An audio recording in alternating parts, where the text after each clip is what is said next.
3사 남전도회 헌신 예배를 맞이하여서요. 오늘 저는 시편 27편의 말씀을 함께 좀 더 다른 각도로 한번 살펴봤으면 좋겠다라는 생각이 들었습니다. 우리의 삶에 대한 감사와 하나님께 다시금 우리가 재헌신할 수 있는 헌신의 회복이 있는 시간 되기를 간절히 소원합니다. 오늘 설교의 제목이 뭐죠? 브라보 마이 라이프. 흥얼거리시면 안 돼요. 어떤 분은 브라보 콘이냐고. 저희 한 집에 사는 제 아내가 브라보 콘이냐. 가요 이름이에요, 가요. 그래서 이제 해저문 어느 오후 집으로 향한 걸음 뒤에 서툴게 살아왔던 후회로 가득한 지난 날, 그리 좋지는 않지만 그리 나쁜 것만도 아니었어. 석양도 없는 저녁 내일 하루도 흐리겠지. 힘든 일도 있지. 드넓은 세상 살다 보면. 하지만 앞으로 나가 내가 가는 곳이 길이다. 브라보 브라보 마이 라이프. 나의 인생아, 지금껏 달려 너의 용기를 위해. 브라보 브라보 마이 라이프. 나의 인생아, 찬란한 우리의 미래를 위해. 이러한 노래예요. 노래인데 봄, 여름, 가을, 겨울 밴드 그룹의 이 브라보 마이 라이프라는 노래의 가사였습니다. 제가 항상 말씀드리다시피 제가 이 찬양이나 노래를 좀 잘하면 아마 불렀을 건데 전혀 그렇지 않기 때문에 자중하겠습니다. 네. 이 노래 참 유명한 노래라고 하더라고요. 그래서 그냥 웬만하면 이게 응원가로 쓰여질 정도의 노래는 진짜 유명한 노래인데 두산 베어스 야구팀의 응원가로도 쓰여지는 노래래요. 많은 분들에게 위로를 주었던 노래로 아주 유명한 노래입니다. 근데 모든 세대에게 다 위로를 주었지만 특히나 중년층 남성들에게 큰 위로를 준 노래라고 합니다. 그동안 살아왔던 삶이 헛된 삶은 아니었다라는 내용이에요. 우리 아빠들이 참 불쌍하다라는 이야기들을 이제 강사로 이렇게 초청되신 분들이 많이 하신 걸 제가 들었거든요. 아빠들은 갈 데가 없대요. 집에 가면 안방은 우리 와이프들의 차지고 거실로 가서 뭔가 하려고 그러면 리모컨 뺏기고 갈 데가 없다 라고 하는 말을 들을 때 얼마나 마음이 이렇게 짠하든가 그런 생각이 들어요. 그래서 이제 우리 가장인 또 가장 역할을 감당하는 우리 3사 남전도의 우리 귀한 회원들이 오늘 예배를 통해 큰 위로를 받고 하나님 앞에 우리를 드리는 그런 시간이 되었으면 좋겠다라는 생각이 들어요. 그래서 물론 내일이라고 하는 시간이 와도 화창한 날이 올 것에는 보장이 없다. 그래도 지금껏 해온 것처럼만 잘하면 잘할 수 있다라고 하는 그 내용이 이제 브라보 마이 라이프의 노래였습니다. 40대에서 60대는 여전히 힘이 있고 삶의 지혜를 갖고 왕성하게 일할 수 있는 나이입니다. 사회적인 역할이 가장 많이 차지하는 시기라고도 할 수가 있겠죠. 하지만 신체적으로 점점 이 노화가 된다는 것을 깨닫게 된다고 그래요. 그래서 입에 달고 사는 말들이 이런 말들이 있잖아요. 예전 같지 않은데? 라고 하는 말을 점점 많이 하게 된다는 것이죠. 그래서 이렇게 노화된다는 사실을 깨닫고 심리적으로나 정서적으로 많은 변화를 겪을 때 이제 위기가 오는 것입니다. 영어로 이것을 표현하면 midlife crisis라고 하는 말이에요.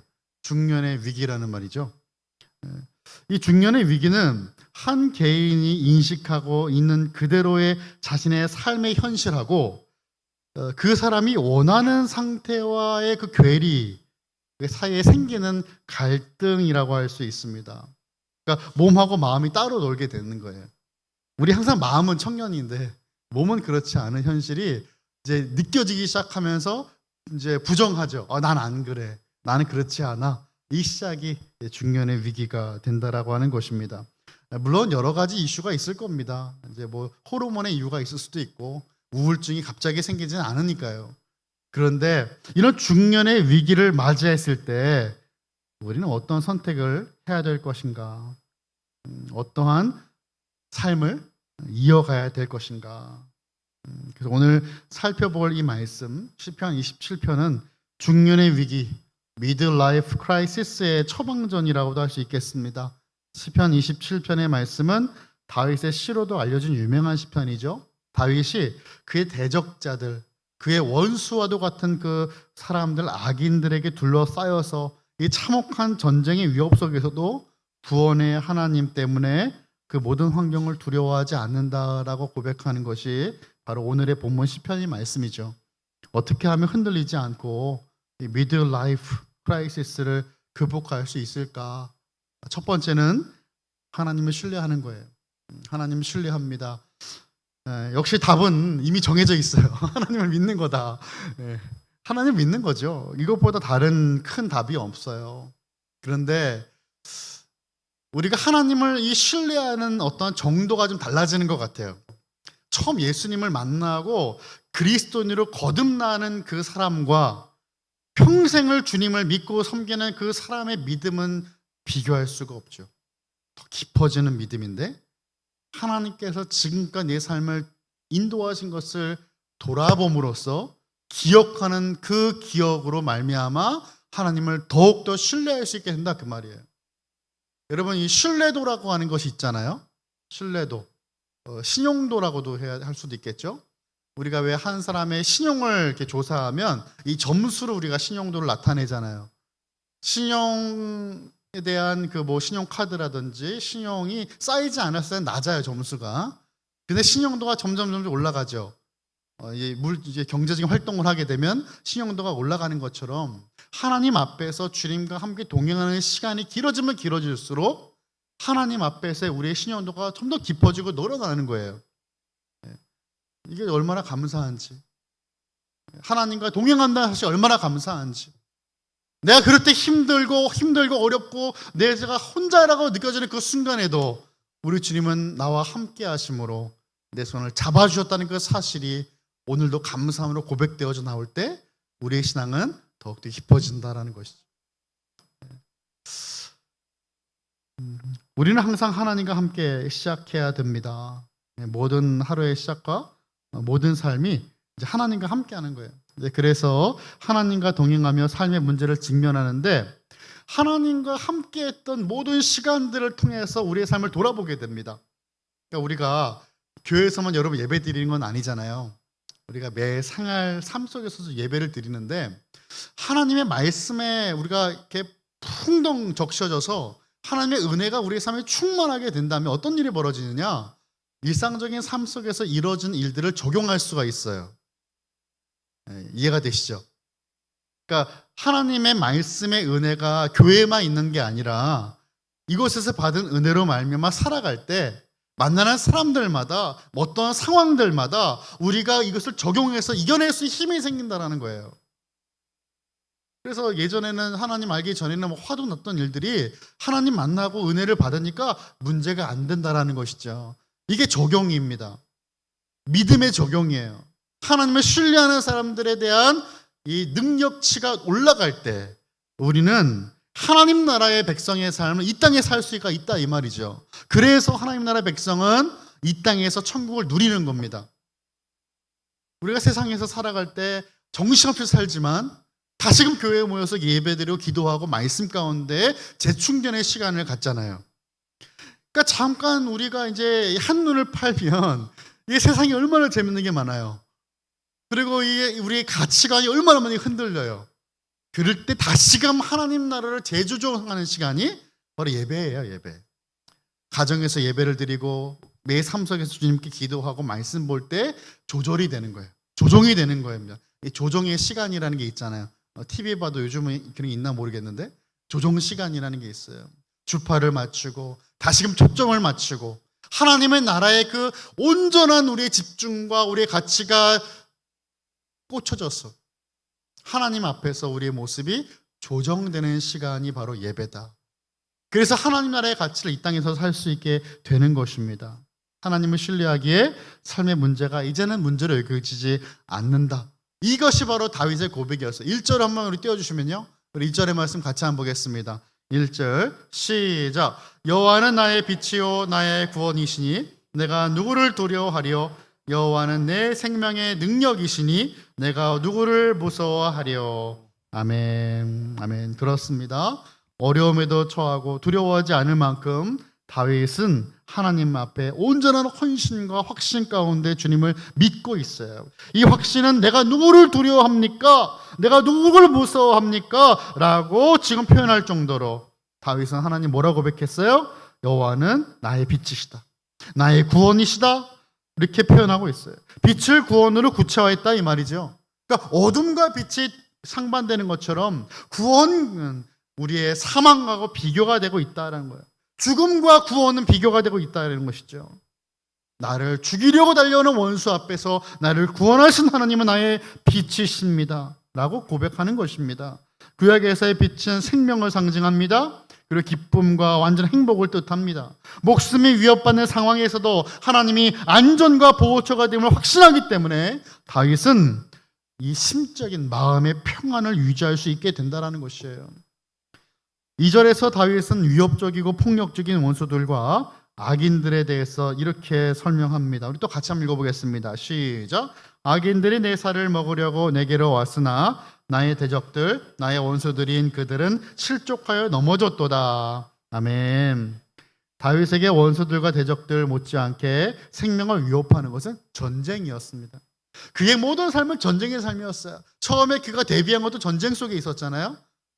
골리앗을 쓰러뜨릴 때 전쟁이었잖아요. 블레셋과 항상 전쟁하는 그 가운데 다윗은 왕이 되었고 왕으로서 하나님을 어떻게 예배하는지를 살았어요. 깨닫고 다윗이 왕이라는 것을 전제한다면 왕은 이스라엘의 군대의 사령관으로서 전투에 참여해야 되었습니다. 하지만 여러분 3절을 말씀 보니까 이렇게 말씀합니다. 군대가 나를 대적하여 진을 칠지라도 내 마음이 두렵지 않고 전쟁이 일어나는 나를 칠지라도 나는 여전히 태어날 것이라 라고 확신해요.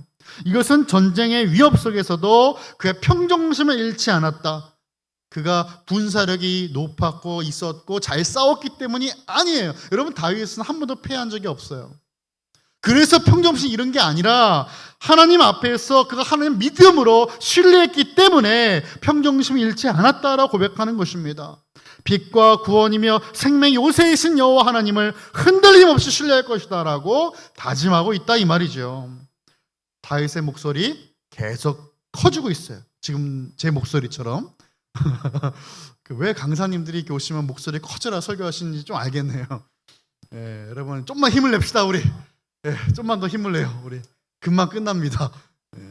우리 4절 한번 같이 한 목소리 읽어봤으면 좋겠는데요. 4절 시작. 내가 여호와께 바라는 한 가지 일 그것을 구하리니 곧 내가 내 평생에 여호와의 집에 살면서 여호와의 아름다움을 바라보며 그의 성전에서 사모하는 그것이라.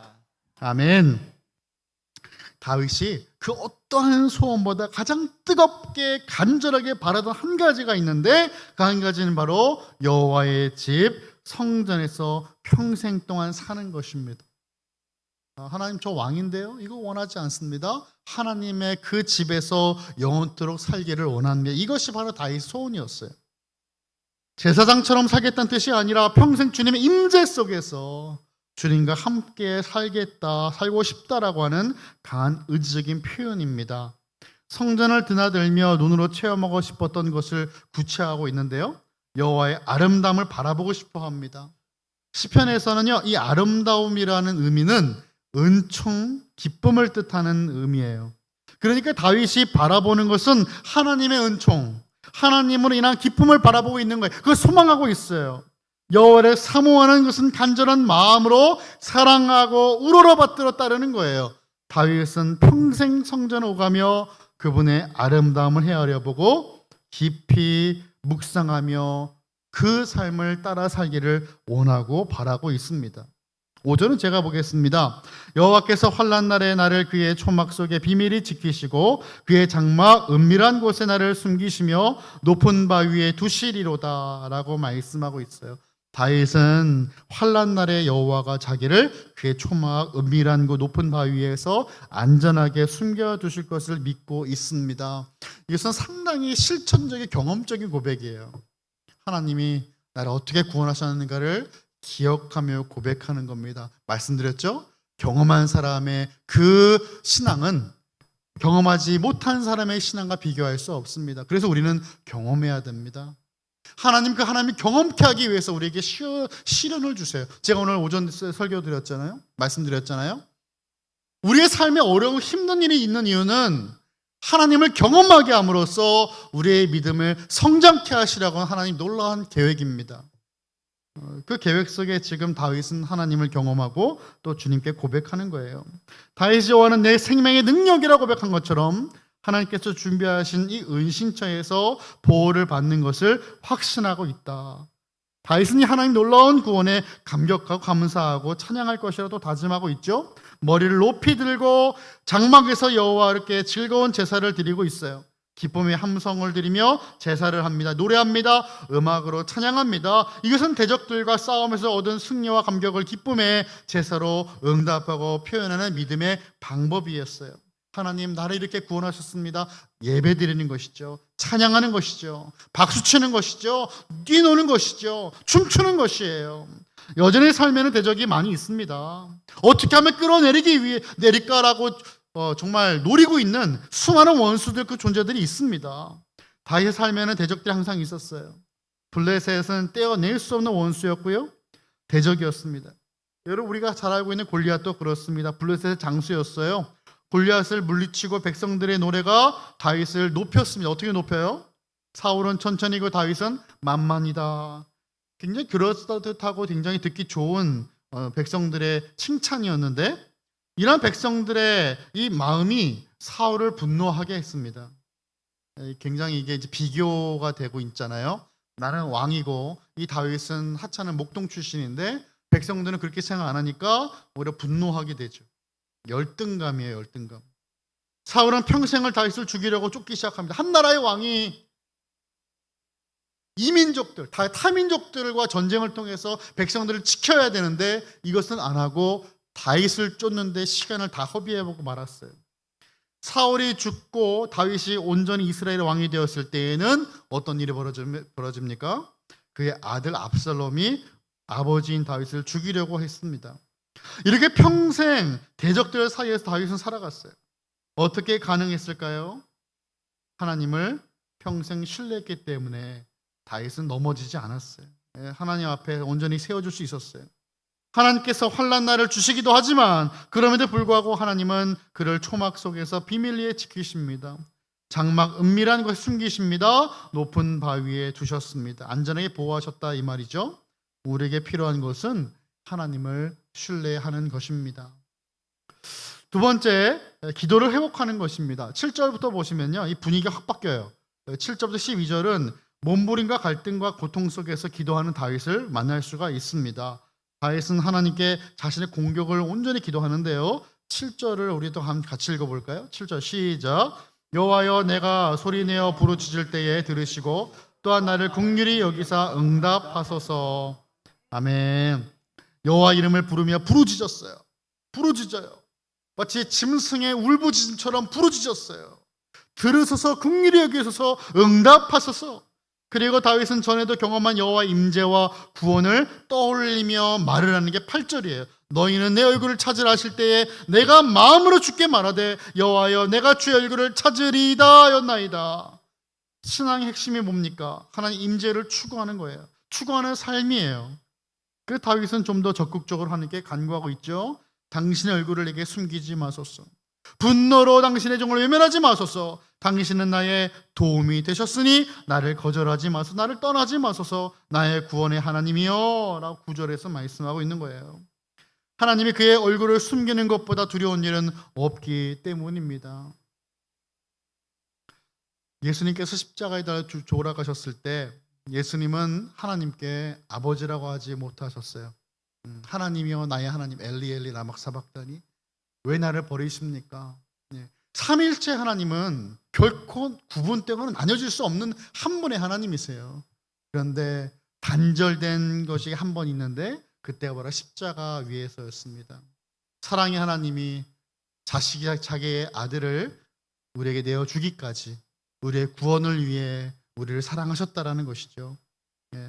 지금 여러분 이 다윗은 하나님 앞에 간절히 호소하고 있어요. 하나님 끝까지 나와 함께하여 주십시오.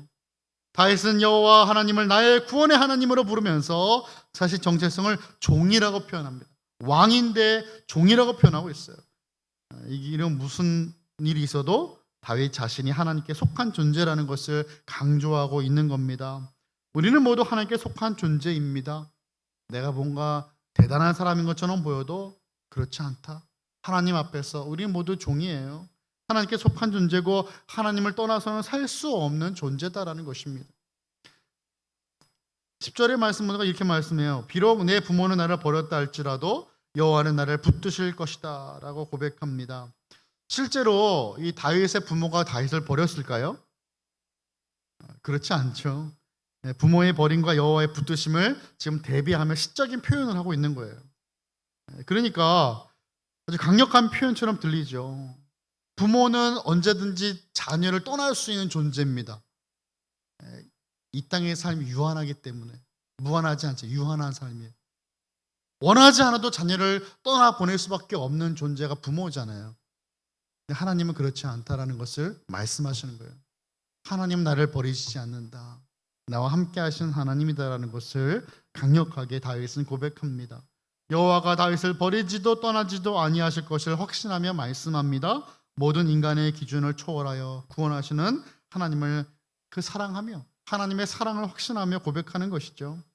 다윗이 여호와가 나를 붙드실 것이다 라고 하는 이 말은 10절에는 영접하시리다 라고 번역이 됐어요.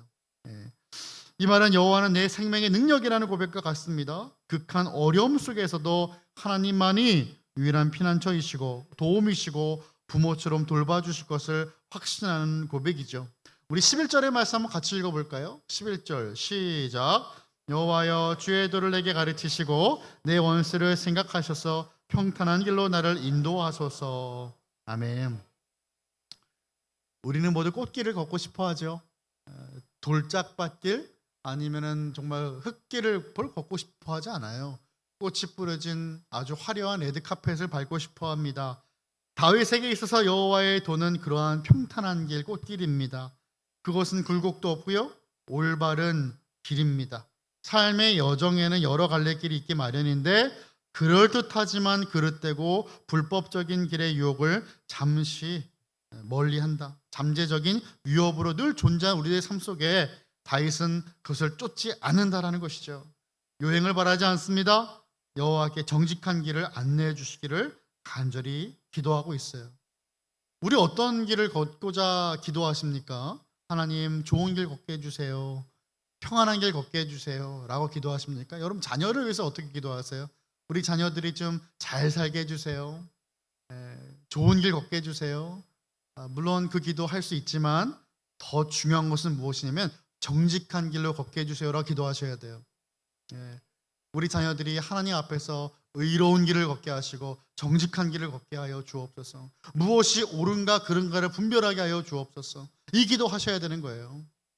여러분 형통이 다 형통이 아니에요. 잘됨이라고 하는 그 물질의 축복이 오히려 자녀들을 망칠 수 있어요. 하나님 부하기도 마시고 하나님 없게도 하지 말아주셨어. 우리 자녀들이 하나님을 온전히 찾고 주님 안에서 그의 삶이 회복되게 하여 주옵소서. 기도하시는 저와 여러분 우리 모든 칼빈의 가족 되시기를 간절히 소원합니다. 마지막 세 번째는 하나님이 나를 다스리시고 통치하심을 믿음으로 이제 기다리는 겁니다. 우리의 삶은 기다림의 연속 아니겠어요? 다 기다림이에요. 준비입니다. 고통스러워도 다윗은 여전히 처음처럼 마음을 가다듬고 하나님을 다시금 향해 섰어요. 다윗의 이러한 신뢰는 하나님의 선하심에 근거하는데 그가 13절에 어떻게 고백합니까? 내가 산자들의 땅에서 여호와의 선하심을 보게 될 줄 확실히 믿었도다 라고 말씀해요. 여러분 이게 어떤 의미인지 혹시 이해가 되십니까? 산자들의 땅에서 여호와의 선하심을 보게 될 줄 확실히 믿었다. 선하심이라는 것은 결국에는 부족함이 없는 완전한 안전한 상태죠. 다윗은 그가 살아가는 동안 생명이 부재는 이 땅에서 하는 모든 삶의 시간들 가운데 하나님의 선하심을 보게 될 줄을 믿는다라고 고백하는 거예요. 내가 이 땅에 살아가서 목숨을 부지하고 살아가는 모든 시간들이 하나님의 선하심을 맛보며 살 줄 믿습니다. 하나님 나를 안전하게 보호하실 줄을 믿습니다 라고 하는 고백이죠. 산자들의 땅이라는 것이 마치 이렇게 자신은 산 것도 아니고 죽은 것도 아닌 것처럼 표현하잖아요. 하나님, 제가 지금 죽음 앞에 있지만 산자들의 이 땅 속에서 나는 하나님의 선하심을 분명히 맛볼 것입니다 라고 고백하는 하나님 앞에서의 믿음의 고백이에요. 자, 마지막 14절입니다. 함께 같이 볼까요? 시작. 너는 여호와를 기다릴지어다. 강하고 담대하며 여호와를 기다릴지어다. 아멘. 담대하라고 하는 말씀은 하나님의 백성들에게 하나님께서 항상 약속하시는 말씀입니다. 모세가 죽고 나서 여호수아에게 하나님은 말씀하셨어요. 뭐라고 말씀하셨어요? 너는 강하고 담대하라 라고 말씀하셨습니다. 하나님은 당신의 백성들, 특히 하나님께 쓰임받는 주의 종들에게, 사명자들이 말씀하십니다. 함께 하겠다고 약속하시기에 담대하라 라고 말씀하시는 거예요. 내가 너와 함께 하는데 너는 어떻게 담대하지 못할 수 있느냐 라고 말씀하시는 것이에요. 내가 너와 함께 하기에 너는 담대하라 말씀을 하시는 것이죠. 약속을 하시는 것입니다. 친히 다스리시겠다라고 약속하시는 것이에요. 그래서 담대하라고 말씀하는 겁니다.